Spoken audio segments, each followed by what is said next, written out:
Kerala police സംഘടനാ സംവിധാനത്തിൽ മാറ്റങ്ങൾ വരുത്തി യു.ഡി.എഫ് സർക്കാർ. നേരത്തെ നിലവിലുണ്ടായിരുന്ന 3 അസോസിയേഷനുകൾക്ക് പകരം ഇനി മുതൽ 2 സംഘടനകൾ മാത്രമായിരിക്കും പോലീസിൽ ഔദ്യോഗികമായി പ്രവർത്തിക്കുക. പുതിയ പരിഷ്കാരമനുസരിച്ച് കേരള പോലീസ് അസോസിയേഷനും കേരള പോലീസ് സീനിയർ ഓഫീസേഴ്സ് അസോസിയേഷനും മാത്രമായിരിക്കും ഇനി ഉണ്ടാവുക.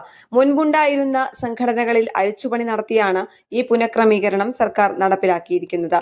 ഈ നിർണായക നീക്കത്തിലൂടെ കേരള പോലീസ് ഓഫീസേഴ്സ് അസോസിയേഷൻ എന്ന സംഘടന പൂർണ്ണമായും ഇല്ലാതായിരിക്കുകയാണ്. CR ബിജു പ്രസിഡന്റും R പ്രശാന്ത് ജനറൽ സെക്രട്ടറിയുമായിരുന്ന ഈ സംഘടനയെ ഇല്ലാതാക്കി അതിലെ അംഗങ്ങളെ മറ്റ് 2 അസോസിയേഷനുകളിലേക്ക് മാറ്റാനാണ് തീരുമാനം. പുതിയ ക്രമീകരണം അനുസരിച്ച് സിവിൽ പോലീസ് ഓഫീസർ മുതൽ ഗ്രേഡ് SI, ASI വരെയുള്ള ഉദ്യോഗസ്ഥർ കേരള പോലീസ് അസോസിയേഷന്റെ ഭാഗമാകും.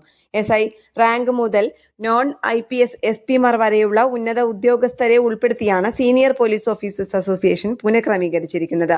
സർക്കാർ ഉത്തരവ് പ്രകാരം പിരിച്ചുവിടപ്പെട്ട പോലീസ് ഓഫീസേഴ്സ് അസോസിയേഷന്റെ എല്ലാ സ്വത്തുവകകളും ഇനി senior officers അസോസിയേഷനിലേക്ക് കൈമാറേണ്ടതുണ്ട്.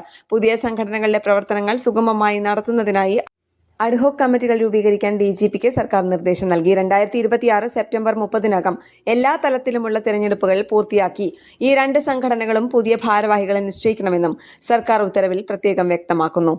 News desk Kerala പ്രണാമം.